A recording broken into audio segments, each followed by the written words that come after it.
Eu comecei aí, no seu esboço, colocando essa situação de você imaginar por um momento o que significaria para você se a gente dissesse que a partir do próximo domingo ninguém mais pode ter a Bíblia em casa, ninguém mais vai trazer a Bíblia para a igreja, que a única pessoa que vai poder ler e interpretar a Bíblia são os pastores da igreja e são os oficiais da igreja, presbíteros e diáconos.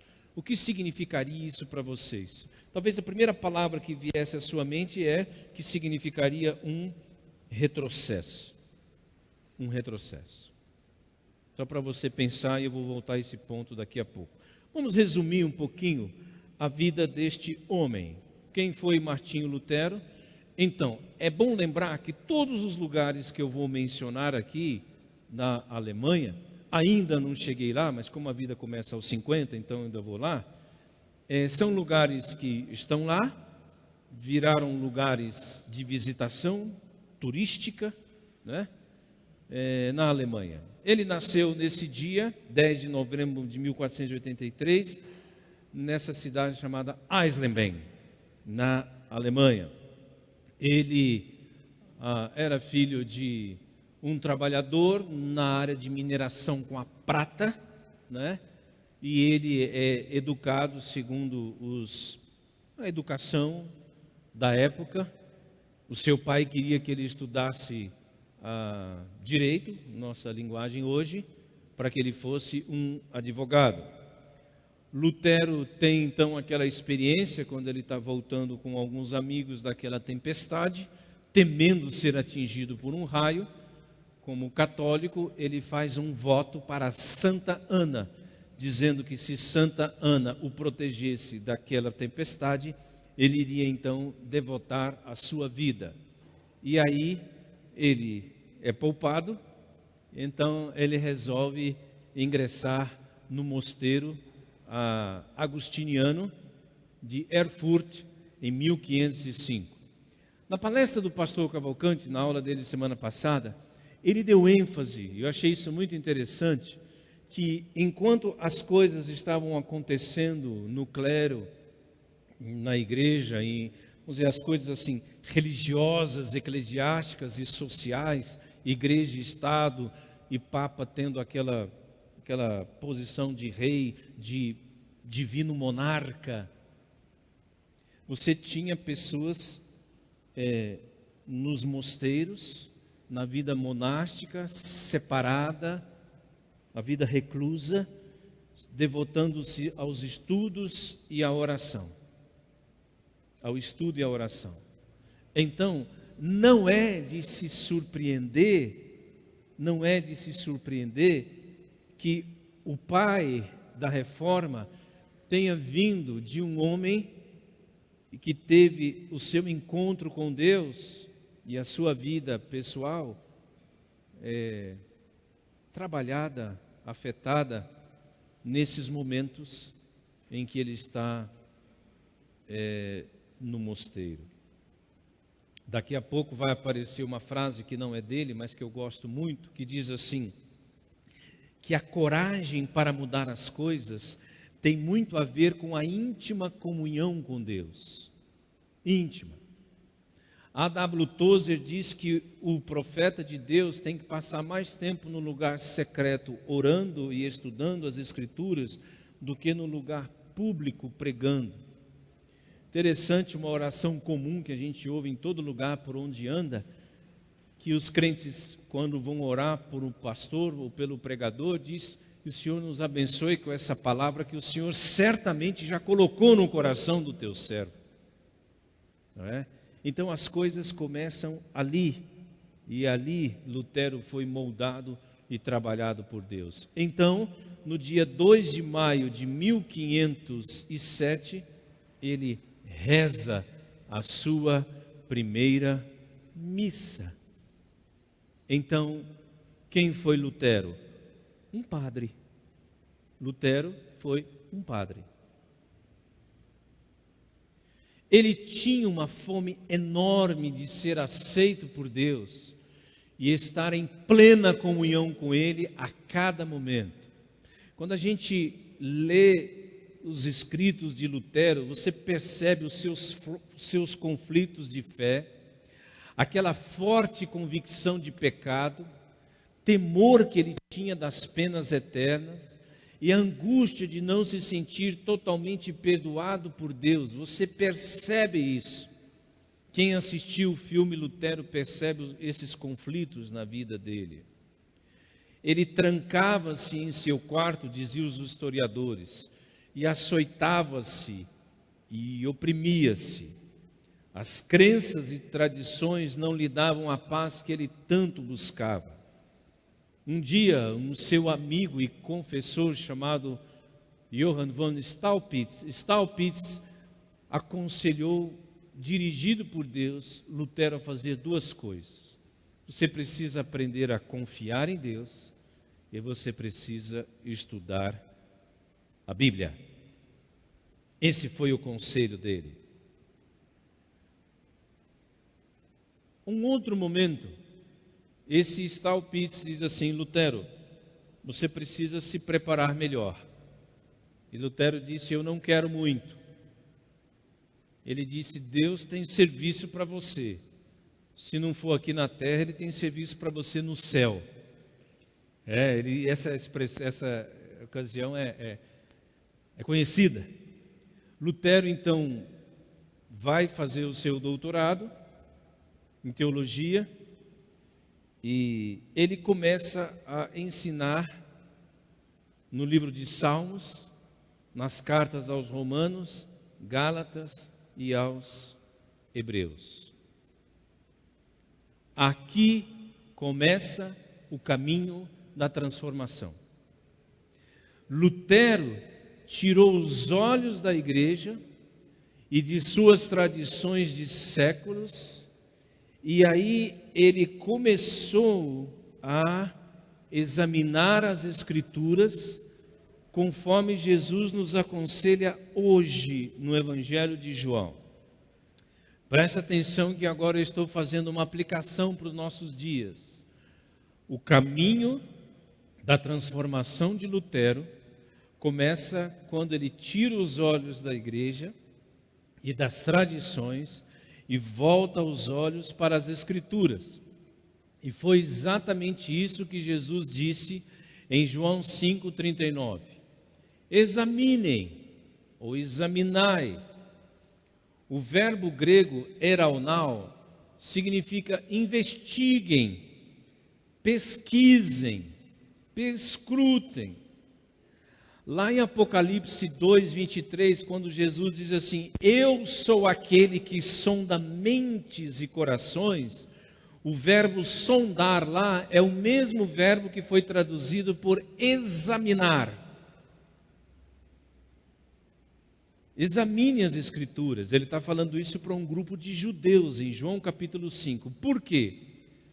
Porque vocês julgam, vocês dizem que nelas tem a vida eterna. É muito interessante esse jogo de palavras. E eles dizendo, é verdade, nelas tem a vida eterna. Jesus continua. Então, e aí vocês vão perceber que elas testificam de mim.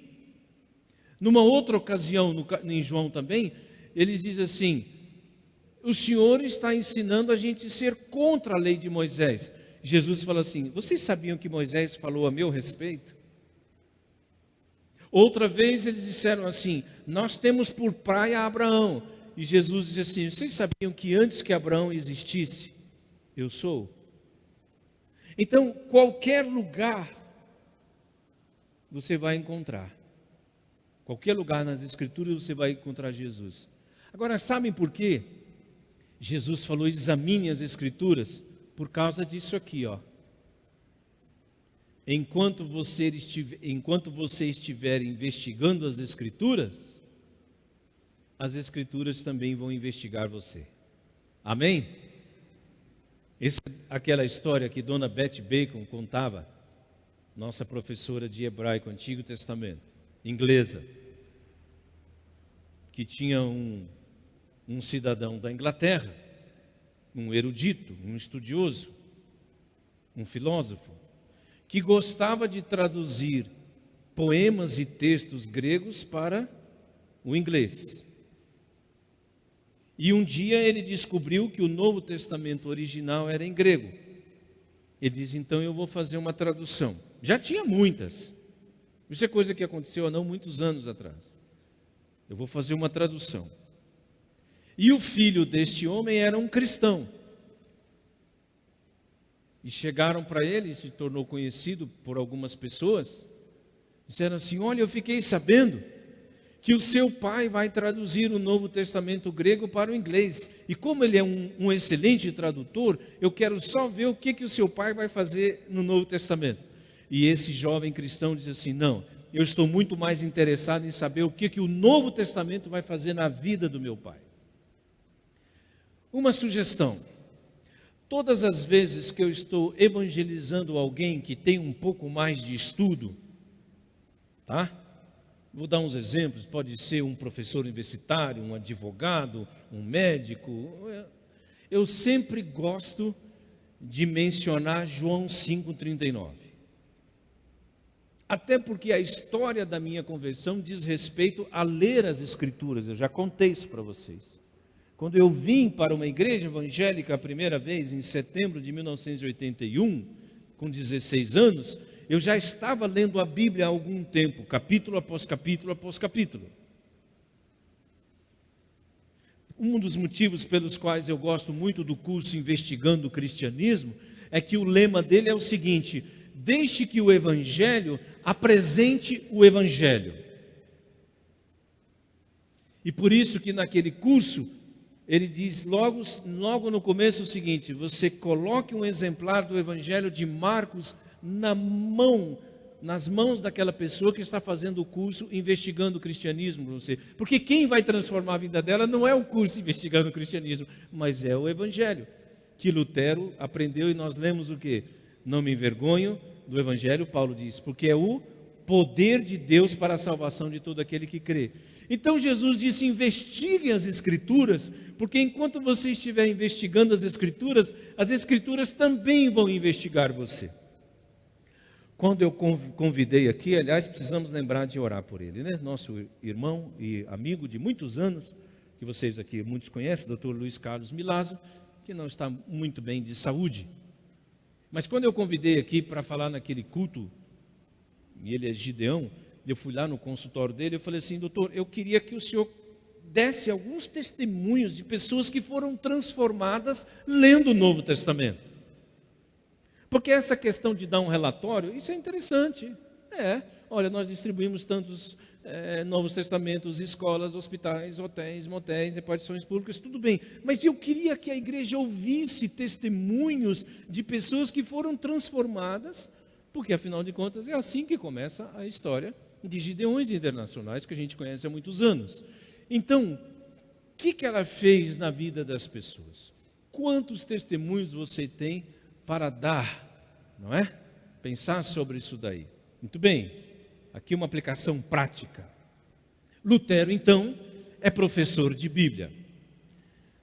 Eu li uma vez, acho que já lhes falei, quando ele estava no mosteiro, tinha um exemplar de uma Bíblia na biblioteca desse mosteiro agustiniano, lá em Erfurt, e ela era presa por uma corrente, para ninguém levar. E que Lutero teria pegado a Bíblia e dito assim, se a providência, com P maiúsculo, desse um livro desse só para mim. Mal sabia ele que, anos depois, ele iria traduzir e fazer, e ser muito usado por Deus. Muito bem, vamos chegar ao ponto da conversão. E aí, por isso que eu pedi que lesse, hoje o texto de abertura, Romanos 1, 16, 17. Não me envergonho do Evangelho, porque ele é o poder de Deus para a salvação de todo aquele que crê, primeiro do judeu e também do grego, visto que a justiça de Deus se revela no Evangelho. Então vamos lá, a justiça de Deus se revela no Evangelho. Que conceito que Lutero tem de justiça na sua mente? Errou, pagou. Dente por dente, olho por olho. Sacrifício, penitência. De que forma a justiça de Deus se revela no Evangelho? Eu não vejo Jesus perseguindo ninguém, castigando ninguém, ordenando o castigo de ninguém, nem concordando nada. Porque para ele justiça é igual a castigo. Mas o Espírito Santo ilumina a mente e o coração de Lutero, e aí ele aprende que justiça também é igual a perdão. Você tem isso na sua folha. Na Bíblia, o pecado é comparado a uma dívida. Voltando à oração do Pai Nosso, perdoa as nossas dívidas, assim como nós perdoamos aos nossos devedores. Então, perante as nossas dívidas, nós só temos uma entre duas opções: ou nós pagamos, ou nós somos perdoados dela. E aí, esse conceito de justiça é a dinamite que explode na mente e no coração de Lutero. Eu estou falando da dinamite que explode, porque quando Paulo diz assim, não me envergonho do Evangelho, porque ele é o poder de Deus, a palavra poder ali no grego é a palavra dunamis, ou dinamis, da onde vem dinamite. É sério. Só que ao invés de explodir para destruir, essa dinamite do Evangelho, ela explode para construir, para transformar e para mudar. Justiça é igual a perdão. O que aconteceu? Vamos deixar que o próprio Lutero diga para nós o que foi que aconteceu.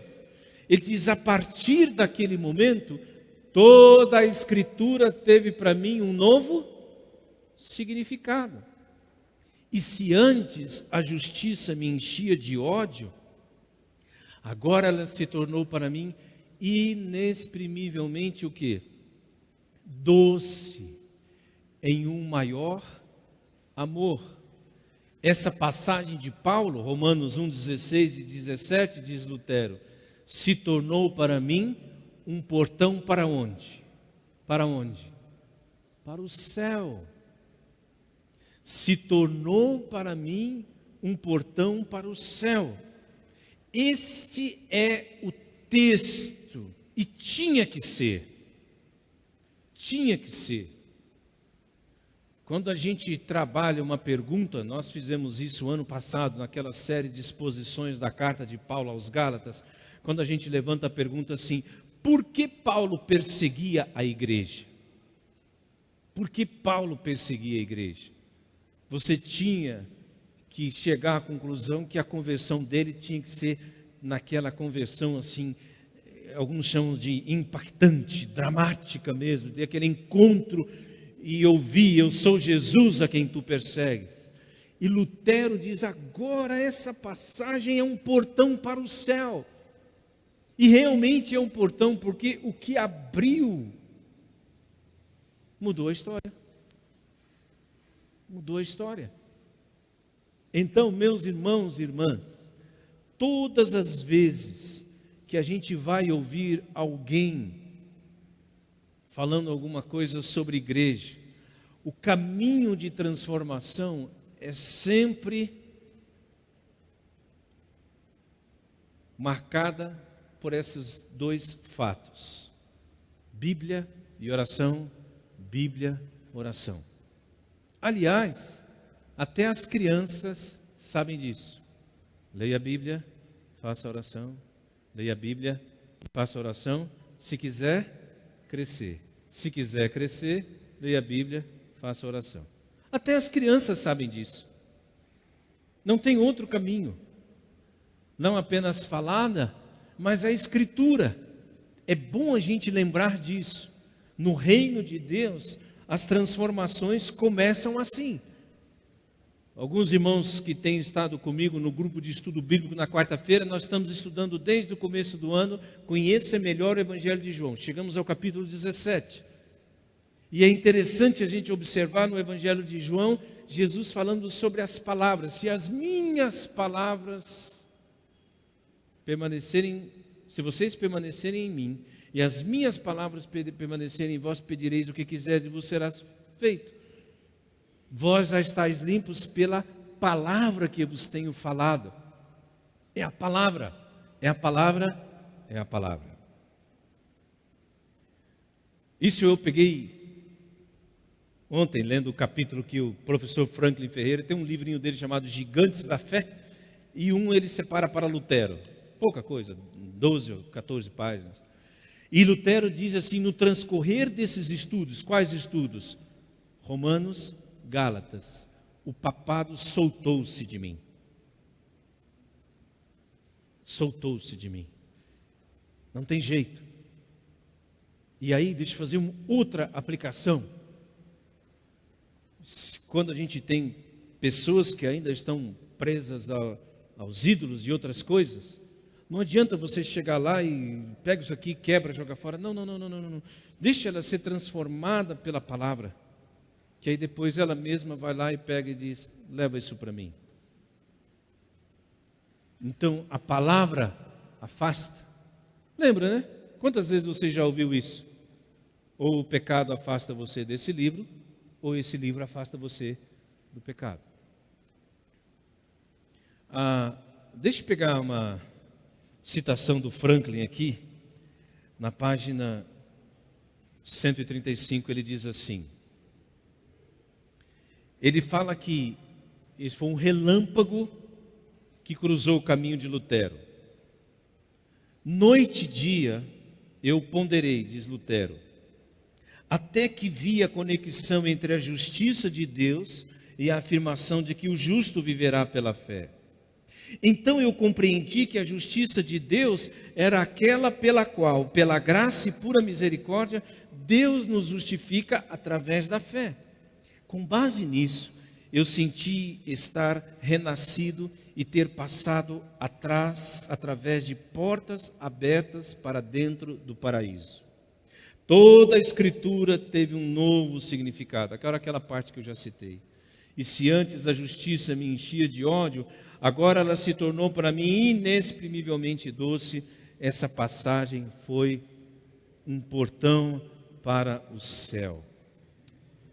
Uns dias atrás, eu falei para vocês aqui, que quando a gente está visitando amigos, orando por parentes, está no UTI, está doente, aquela necessidade, olha, nossa igreja está orando por você, viu, Gilmar?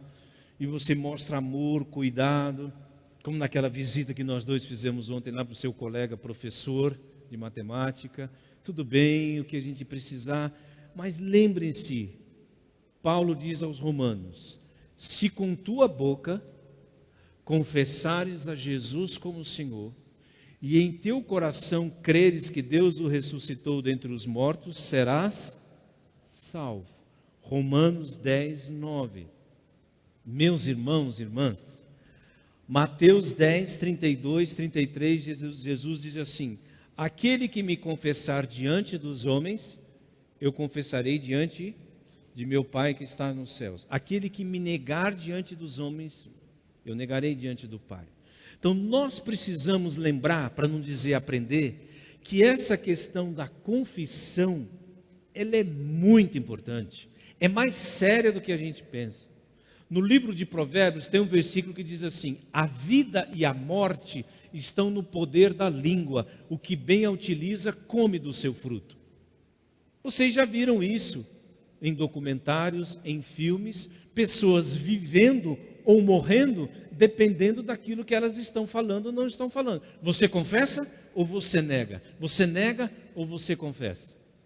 Se com a tua boca confessares a Jesus como Senhor. Por isso que antes da cerimônia do batismo, a gente faz uma cerimônia de confissão de fé. É verdade que é alguma coisa formal, e que o que deve ser confirmado mesmo é durante as aulas dos candidatos ao batismo. Ali é que a gente verifica a fé. Mas não se esqueçam disso. Confessar. Isso é muito importante. Tá? Quando eu comecei a conhecer o material da editora para os juniores 9, 10 e 11, na série Investigar, né? Detetive Júnior, e é interessante que eles criaram a senha. Então, os alunos estudavam a lição durante a semana e a professora ficava na porta, né? Então, qual é a senha da lição dessa semana? Essa, pode entrar. Qual é a senha? Para menino de 9, 10 anos, isso é uma festa, né? É um atrativo, né? Qual é a senha? Se você fala, você entra. Você pensou sobre isso? Então Lutero diz: a Bíblia é viva, ela fala a mim, ela tem pés, ela corre atrás de mim, ela tem mãos, ela me pega. Isso está aí no seu texto. Outra frase que eu gosto dele é: a Bíblia é a palavra de Deus, porque nela chega Jesus Cristo até nós. Preste atenção. Quem lê a Bíblia e não encontra nela Jesus Cristo, não tem lido a palavra de Deus. Vocês sabem que as pessoas podem se aproximar da Bíblia com motivações e motivos variados. Ela pode querer estudar mais sobre a história dos judeus, ela pode querer fazer um filme sobre José, ela pode querer fazer um filme sobre a paixão de Cristo, ela pode querer estudar alguma coisa sobre os salmos, ela quer pegar alguns pensamentos de provérbios e colocar numa lista de ditados e pensamentos que ela tem. Mas, por que Deus deixou a sua palavra? 2 Timóteo 3,15. E que desde a infância sabes as sagradas letras que podem tornar-te sábio para a salvação pela fé em Cristo Jesus. É como se você estivesse dizendo para a pessoa: você já leu toda a Bíblia? Já. E você não encontrou Jesus? Encanto nenhum. Encanto nenhum. Parecendo aquela cena que acontece muito em casa com os maridos e os homens casados, né? Quando eles perguntam para a mulher alguma coisa na cozinha ou alguma coisa no guarda-roupa: onde está isso? Ela fala assim: está lá. Ele fala assim: não está não. Ela fala: está. Aí ela vai lá e acha. Mas isso acontece comigo, com o senhor nunca aconteceu. Elas vão lá e acham. Eu não falei que estava aqui. A gente olha. Como é que é a diferença? Olha, mas não enxerga. Você encontrou Jesus? Porque ele falou isso. As Escrituras, vocês julgam que nelas tem a vida eterna. Então elas testificam de mim. Não é? Você não viu Jesus nas páginas das Escrituras? Lutero viu. Então, chega um ponto, eu vou ficar dentro do meu tempo, tá, irmãos? Das 95 teses, eu vou explicar para vocês daqui a pouco. Vale lembrar, você tenha isso aí na sua folha, eu vou e volto, que Lutero não inaugurou essa questão de pregar teses, não imagine 50, 100 folhas, mas eram frases curtas e que por meio delas ele estava convidando os teólogos católicos, os doutores da igreja a conversar com ele. Não é? Então, não tinha e-mail para mandar, não passou um WhatsApp, mas era a maneira. Vocês sabem disso. Cada época tem a sua história de comunicação. Você já foi lá na praça? É? O que tem lá? Tem um homem gritando, anunciando que vai acontecer alguma coisa.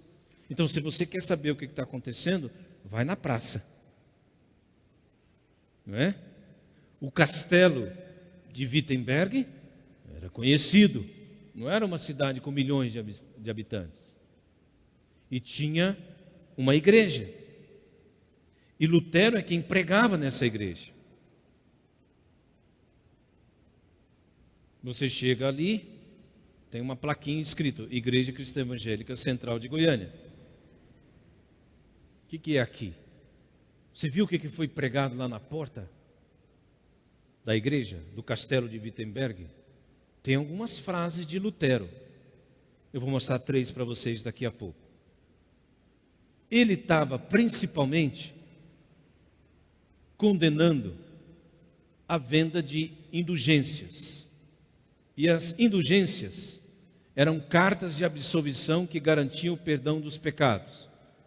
Eu estou lembrando para você que o dicionário diz que a palavra indulgência, do indulgentia, é bondade, é benevolência. Lembra lá no final de ano, quando alguns presos recebem indulto de Natal? Não é? O indulto de Natal, a pessoa está presa, então você vai passar o Natal com sua família, não esquece de voltar para a cadeia, mas todos voltam, não se preocupe. E continua. Principalmente no Brasil, todos voltam. Então é isso que é indulgência. É uma carta de absolvição que garantia o perdão dos pecados. Oh, que coisa boa! É boa, mas você tem que pagar. Tem que pagar. E isso era uma coisa que acontecia em vários lugares. E o mais famoso vendedor de indulgências era este homem chamado Tetzel,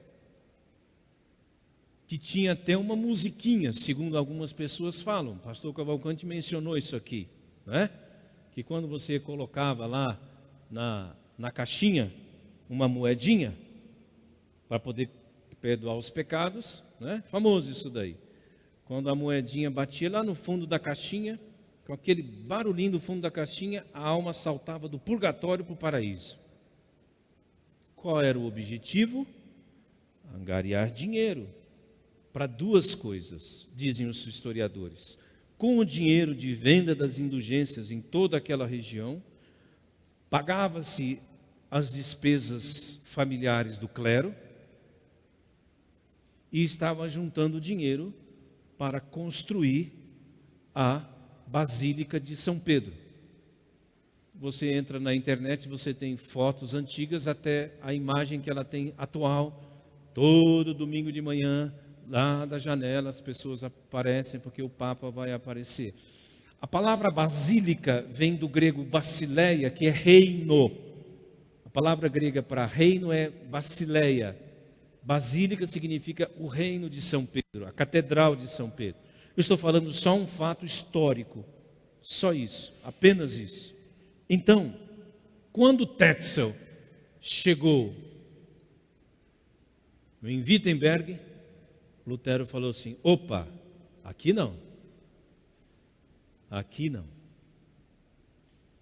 Agora, por que 31 de outubro Lutero escolheu para afixar essas teses?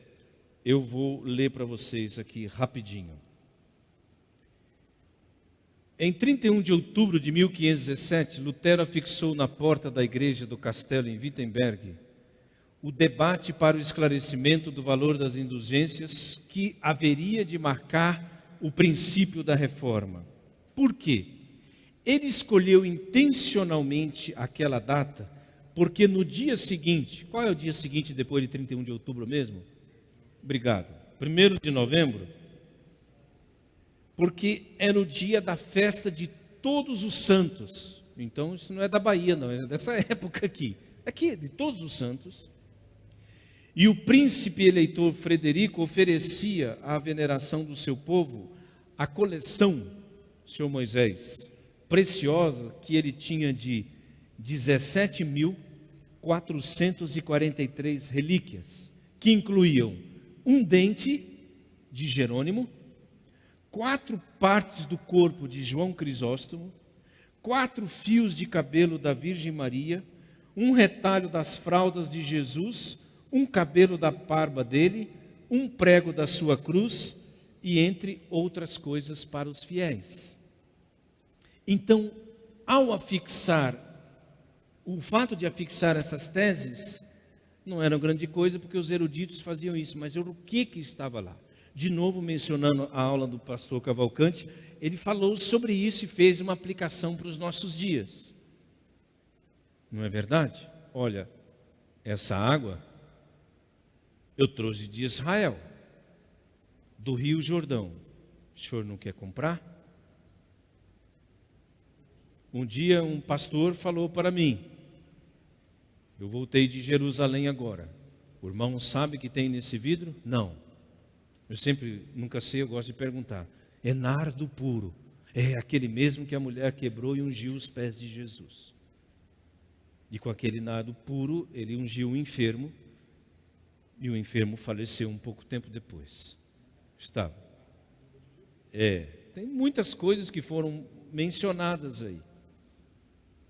E as pessoas gostam disso. Por quê? Porque é próprio das pessoas, nós seres humanos, querer alguma coisa para poder materializar a sua fé. Eu vi uma cena, de novo eu vou para a minha moedinha aqui, de um terapeuta, um psicoterapeuta, que conversa com uma jovem, porque ela tinha que acertar um problema em família. Problema em família. E aí, antes dela sair, ele pegou uma moeda e falou assim: leva isso, vai te dar muita força. Ela falou: muito obrigado. Moeda. Sério? E foi. E aí ela acertou com o pai, com a mãe, pediu perdão. E aí, claro, que ela voltou uns dias depois e disse: olha, eu quero muito agradecer ao Senhor, eu conversei com meu pai, com a minha mãe, deu tudo certo, nos perdoamos, choramos, nos abraçamos. Agora, por favor, conta para mim, o que tinha naquela moeda? Ele falou: nada. Mas como nada? Ela me deu uma força que eu não imaginava. Eu disse: nada, eu achei. E para não dizer assim, eu te enganei, não tinha nada. Vocês sabem que quando nós participamos da ceia do Senhor, o pão e o vinho não passam de um simbolismo. Eu não disse que eles não têm valor. Eu disse que eles não passam de um simbolismo. Todas as vezes que pessoas foram batizadas aqui, vocês já perceberam que eu sempre leio um texto e digo que a água do batistério não tem nenhum poder para lavar e perdoar pecados. Ela é água, é simbólico. O que nos lava e nos purifica de todo pecado é o sangue do Cordeiro. Então as pessoas gostam de ter alguma coisa, é comum, não é? É comum, eu não tenho que criticar nada e falar nada de ninguém. Deixa ele, deixa ela. Por isso que Lutero escolheu o dia 31. Porque no dia seguinte, o negócio ia ser diferente. As 95 teses de Lutero eram afirmações curtas, nas quais ele expressava sua crença sobre penitência, indulgência e a salvação pela fé, e que gostaria de discutir com os teólogos. Marca o ponto de partida para a recuperação das doutrinas cristãs. Eu preciso gastar um tempinho aqui na palavra penitência, de onde vem penitenciária.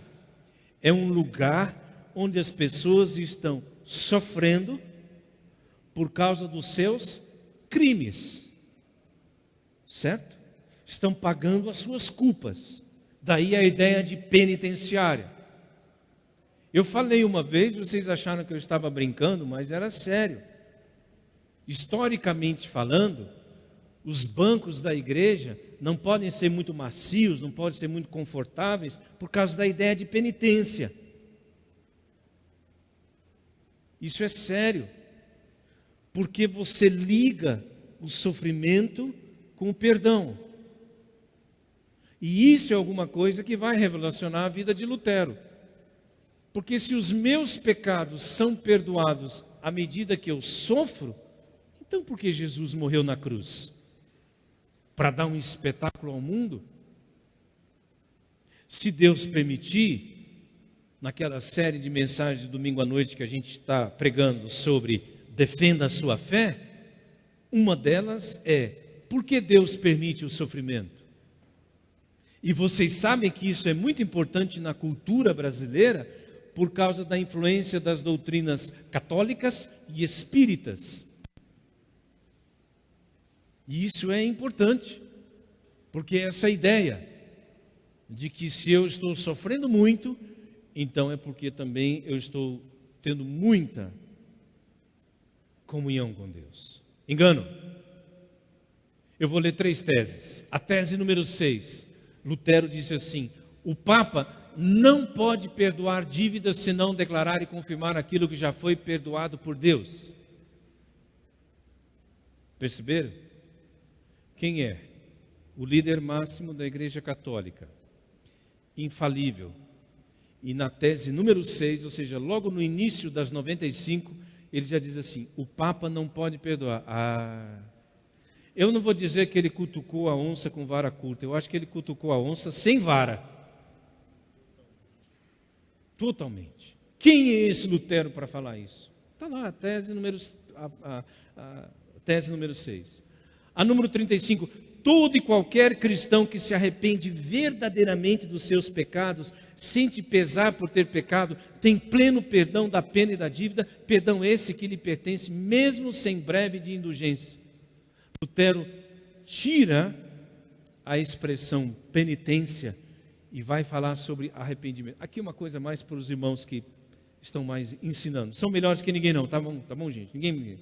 Mas uma das teses, o professor Franklin lembra que na Vulgata Latina de Jerônimo, a tradução em latim, quando Jesus fala arrependei-vos e crede no Evangelho, a Vulgata traduziu assim: façam penitências e creiam no Evangelho. Bravo, hein, seu Moisés? Que a pessoa fala assim, está na Bíblia. Está na Bíblia, mas não transmite e não é fiel à tradução da palavra grega metanoia. Viu, irmã Leni? Tem que ter grego, querida. Ajuda aqui. Nesse ponto ajuda. Fala menos grego. Estou falando português. Tese número 86. Ainda, por que o Papa, cuja fortuna hoje é mais principesca do que a de qualquer credo, não prefere edificar a Catedral de São Pedro de seu próprio bolso, em vez de o fazer com dinheiro de fiéis pobres? Agora ele não cutucou a onça, não. Agora ele pôs a mão dentro da boca dela. Sério? Mas ele teve a coragem de denunciar e de falar a verdade.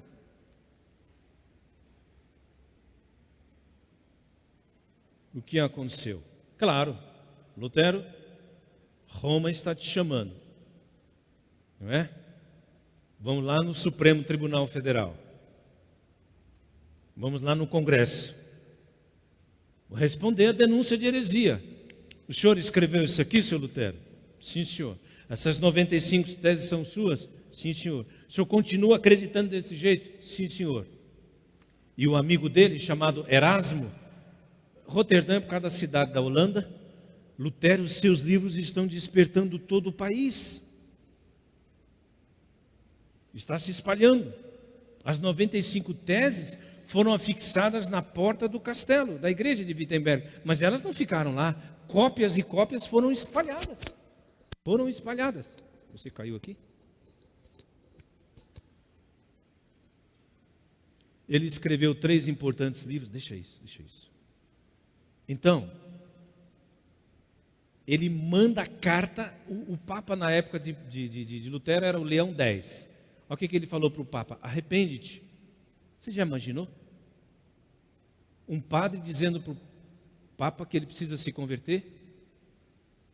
Resumindo, ele é convocado. Dieta aqui, gente, é uma assembleia, mas ficou conhecido como dieta, eu vou manter o nome aqui, Dieta de Worms. Convocado pelo Carlos V, imperador do Sacro Império Romano Germânico. E Lutero já tinha sido excomungado, não tem nada a ver com condenado, porque ele não aceitava a infalibilidade dos concílios e nem dos papas. Aqui uma imagem do que alguém retratou de como poderia ser essa dieta, alguém está sendo, como é que é a expressão lá? Peguei agora. Alguém está sendo sabatinado, né? Fulano foi sabatinado lá no Senado para poder ser alguma coisa lá. Lutero foi convidado a se retratar, voltar atrás no que disse. Você tem isso no seu boletim, no seu estudo. Ele diz: aqui estou, não posso agir de outro modo, que Deus me ajude, amém. A dieta condenou a Lutero, declarando fora da lei. Não tinha poder de matar, de ferir, de prender. Você está excluído da igreja católica.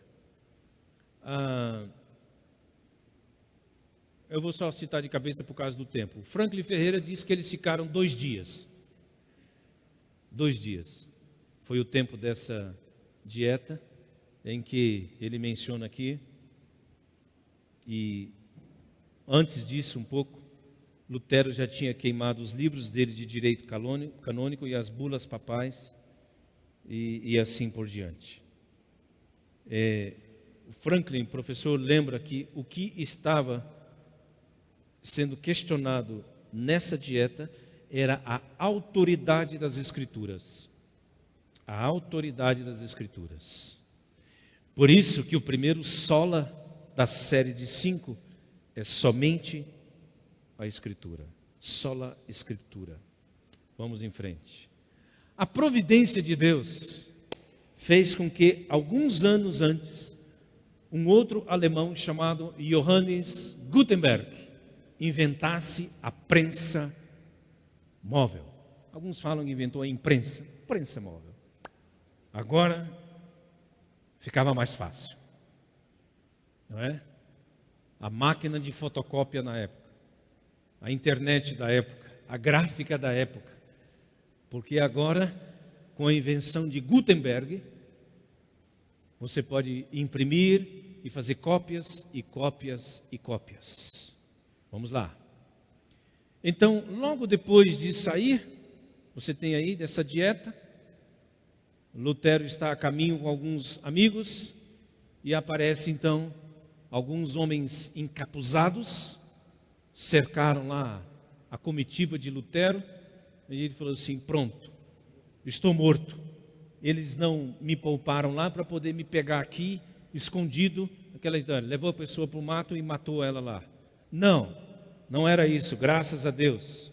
Era um sequestro simulado de Frederico III, um príncipe eleitor da Saxônia, e que Lutero ficou 1 ano no castelo, não estava assistindo sessão da tarde, nem Netflix, mas ele ficou 1 ano traduzindo o Novo Testamento grego para o alemão. Isso aqui, na época que eu estava montando esses estudos, eu quis ser o mais preciso possível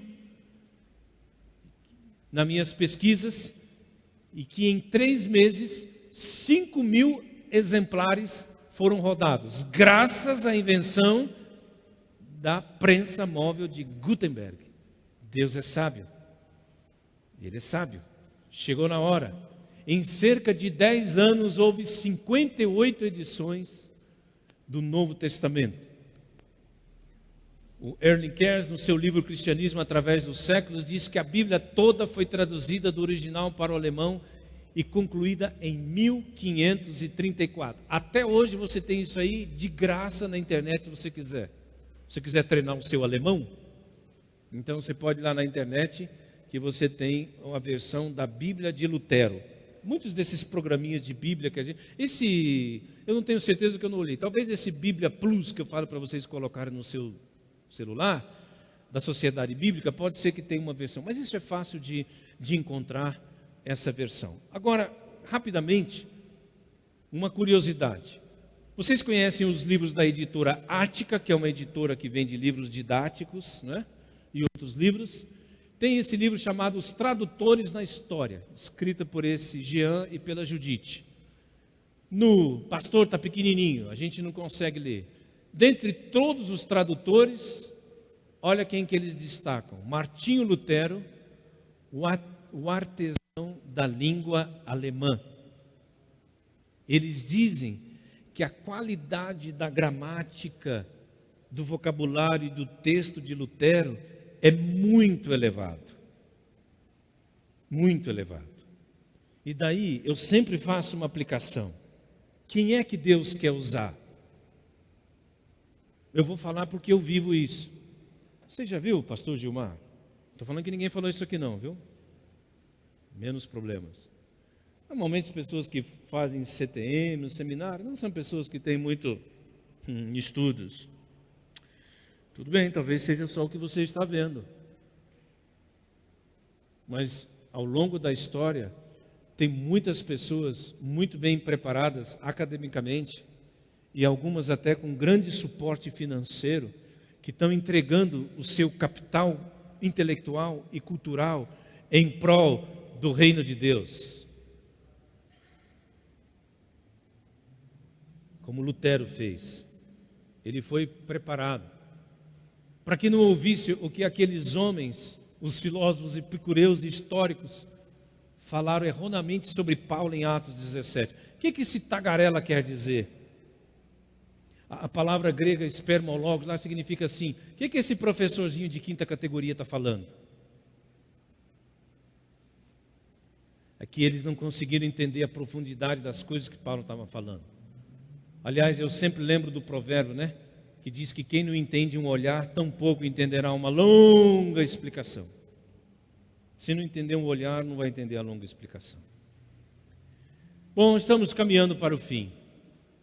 Em junho de 1525, Lutero casou-se com Catarina von Bora, filha de Bora, que era uma freira que abandonou o convento de Nijmegen. Juntos, eles tiveram 6 filhos e criaram 4 órfãos. Lutero escreveu que o casamento é uma escola muito melhor para o caráter do que qualquer monastério. Quando você vê uma pessoa brincar, não fica ofendida não, com um homem ou com uma mulher. Uns bons anos de casamento ia te moldar um pouquinho. Mas toda vez que eu vejo o nome da esposa de Lutero e lembrar que era uma freira que estava num convento, eu fico imaginando que Lutero olhou para ela e falou assim: Catarina, vamos embora. Por causa do nome dela, von, em alemão, filha de Bora. Então, ele morreu no dia 18 de fevereiro de 1546, aos 62 anos, em sua cidade natal. Estava lá, Lutero lutando, e depois de tantos anos, doente, numa cama abandonada. Não, meu querido, nada disso. Cercado de irmãos, de amigos. Ele é sepultado debaixo das lajes lá da igreja do castelo, como acontece em muitas igrejas na Europa, que enterraram seus pastores, seus padres lá no mesmo terreno da igreja, de onde sempre pregou o evangelho, e suas últimas palavras foram: Pai, em tuas mãos entrego o meu espírito, pois tu me resgataste, Deus fiel. Conforme prometido, já falei sobre por que 31 de outubro e a origem do nome protestante. Isso não tem na sua folha, tá? Eu coloquei depois. O dicionário diz que protestante é aquele adepto de algumas denominações cristãs que se separaram de Igreja Católica Romana durante a Reforma. Isso é.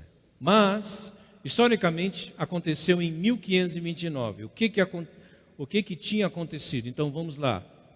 1517, Lutero afixa as 19 teses. 1529. Minha matemática está certa? São 12 anos? Tá bom, eu sei que está. Então, um pessoal de algumas autoridades, o que eles fizeram? Eles estavam restringindo o pessoal da Reforma a liberdade de culto e ao mesmo tempo exigindo a liberdade de culto romano nos territórios conquistados pela Reforma.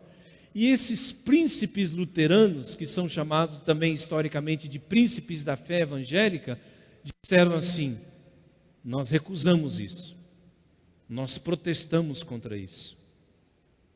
Daí é o surgimento da expressão protestante ligado à palavra reforma.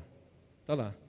A recusa solene dos príncipes de fé evangélica, como se chamavam, de concordar com essa imposição, tornou-os conhecidos como protestantes. Isso é histórico. Por isso a reforma protestante. Aquele que protesta, que não concorda, os que não concordaram. E o nome, isso é comum, né? O nome se tornou, generalizou ao longo da história. Já cantamos semana passada o hino Castelo Forte. Quando eu fui fazer algumas pesquisas, esse aqui é um hino que tem a assinatura de Lutero. E dizem que é melhor você às vezes ter amigo na praça do que dinheiro na caixa. Então eu lembrei do meu amigo Martin Weingärtner, um pastor luterano lá de Curitiba. A Leni e eu já dormimos lá na casa dele. E eu mandei um e-mail para ele ontem falando: Martin, eu tenho feito pesquisas e tenho encontrado datas e circunstâncias variadas para o Castelo Forte. Poxa, ele é mestre nisso. Aí ele me respondeu assim, depois de ter falado alguma coisa pessoal, ele falou assim: quanto ao hino Castelo Forte, o inário da igreja alemã, feito com todo o requinte acadêmico, registra a data de 1529 em que Lutero escreveu o texto e compôs a música baseada no Salmo 46. Ele descobriu sua veia poética em 1523, quando os 2 primeiros mártires luteranos foram queimados vivos em Bruxelas. Hoje o quê? Capital da Bélgica? Na ocasião ele compôs um hino de 10 estrofes em que louva a Deus pela fidelidade e o testemunho deles. Essa canção difundiria-se amplamente. Logo a seguir ele editou um pequeno inário com uma dezena de hinos seus, alguns acrescentando antífonas, os corinhos, conhecidas, mais 2 ou 3 estrofes com ensino no Evangelho. Um grande abraço, Martin Weingärtner, descendente de alemão e luterano. Então aí eu me satisfaço plenamente com isso daqui, tá bom? Do hino Castelo Forte. Muito bem, aí eu já coloquei sobre isso. Falei sobre a influência de Lutero, a coragem para mudar as coisas tem muito a ver com a íntima comunhão com Deus. Depois, isso aqui mais para a semana que vem, pastor Gilmar, vai só falar para nós um pouquinho como a reforma se espalha para a Suíça, Escócia, França, Polônia, Hungria, e os homens como Zwinglio, John Knox. Essa é a catedral de St. Giles, na Escócia.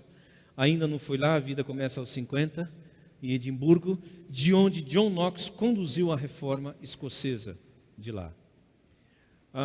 Mais 2 coisas e vou parar. A teologia da cruz, Lutero diz: a cruz de Cristo é o lugar onde Deus quer ser encontrado. Tudo bem, a gente pode cantar uma música, a gente pode ler uma poesia, a gente pode pedir para as crianças falarem, tudo bem. Eu vejo Deus no olhar da criança, nas flores e isso. Alguns veem Deus nos pobres, mas Lutero diz: Deus quer ser encontrado na cruz de Cristo. Por isso, hoje à noite, o quarto sola é somente Cristo. Porque quando você olha para a cruz, Pedro não está lá, Paulo não está lá, Maria não está lá, Jesus está lá. Solos Cristos, somente Cristo. E esse último, o que Lutero falava sobre a igreja. A igreja é o santo povo de Deus no mundo, que está fundamentada na palavra de Deus. É onde o evangelho é pregado e o perdão anunciado e vivido. Para nós isso é tão comum, amém, pastor, não tem nada de novo nessa frase, mas preste atenção para a época dele. A igreja está fundamentada na palavra, o evangelho tem que ser pregado e não as tradições, somente a escritura. E onde o perdão é anunciado e o quê? Vivido. Quando Isaías tem a experiência no templo, o anjo diz para ele: a tua iniquidade foi tirada e o teu pecado foi perdoado. A igreja é um lugar onde as pessoas precisam encontrar o perdão dos seus pecados, não pela igreja, muito menos pelos líderes, mas pelo evangelho, que é o poder de Deus para a salvação. Eu esqueci de colocar aqui o vídeo que eu mandei para alguns de vocês, uma resposta muito interessante. Por que amar e se envolver com a igreja, com o pastor Heber? Alguns de vocês receberam que eu mandei para o WhatsApp, esse vídeo do pastor Heber Carlos Campos. Ele diz assim: não adianta você dizer que ama o Senhor, mas não ama a igreja. Ele diz: é a mesma coisa de você dizer assim: esse aqui é um grande amigo de infância, tem 50 anos que nós convivemos. Aí ele diz assim: eu gostaria de apresentar a minha noiva para você, Humberto. Não tem interesse em conhecê-la. Ou então, se você me apresentar, diz: desculpa, mas eu não gostei da sua noiva, mas eu gosto de você, você é meu amigo. Ele diz: como você gosta de Cristo e não gosta da noiva de Cristo? Como você diz que ama o Senhor e não ama a igreja do Senhor? Efésios capítulo 5. Cristo amou a igreja e a si mesmo se entregou por ela. Vamos ficar em pé? Olha, eu entreguei essas 2 folhas para você, tem muito material, mas o básico foi falado. A conversão de Lutero é o Evangelho, revela a justiça de Deus, ou a justiça de Deus se revela no Evangelho. Existe muito essa questão de eu querer procurar a coisa certa no lugar errado. E quando as pessoas questionam sobre a justiça de Deus, elas ficam olhando para as injustiças do mundo. Você nunca vai encontrar. Fala isso. Pega Romanos 1:17, não vai convencê-la. Mas diz assim: olha, a Bíblia diz que a justiça de Deus se revela no Evangelho, na cruz de Cristo. Então não adianta perder seu tempo questionando a justiça. É verdade que Deus não inocenta o culpado. Eu vi a reportagem do pai do garoto que foi assassinado na escola, que é membro da Igreja Batista Renascer, apareceu ontem no Jornal Nacional, na manchete, durante a reportagem. Ele disse: eu e minha esposa perdoamos o menino que matou o nosso filho. Tudo bem, ele precisa de perdão, mas também precisa de correção. Precisa de perdão, mas também precisa de educação. Aí é outra história. Senão ele vai sair de lá e vai matar mais pessoas. Não vai, não se iluda. Aquilo que não dói, não instrui, diz Benjamin Franklin. A justiça de Deus se revela no Evangelho. Vamos orar? Pai, pedimos no começo que o Senhor nos ensinasse, que o Espírito Santo aplique essa palavra no coração de todos. Obrigado porque Lutero foi o que foi e fez o que fez pela tua graça. Ele reconhecia isso. Ele nunca se sentiu grande, ele nunca se sentiu herói. As palavras do hino Castelo Forte mostram quantas lutas espirituais, quantos dardos inflamados do maligno, quantos ataques dos demônios que esse homem sofreu. Mas por isso que ele escreveu Castelo Forte. Não era ele, nem a música dele, mas era o Senhor dele. Era o Senhor dele, que é a fortaleza na nossa vida. O Senhor é a minha força e o meu cântico, porque Ele me salvou. Obrigado pela bênção, pelo privilégio de no começo desse dia a gente parar e relembrar os feitos do Senhor por intermédio da vida de Lutero. Aceita a nossa gratidão, enche-nos do Espírito Santo e usa-nos para levar a mensagem do verdadeiro Evangelho de Jesus. Em nome dele oramos. Amém. Amém. De noite teremos então o pastor Cavalcante pregando somente Cristo. Um bom dia, um bom almoço com a sua família.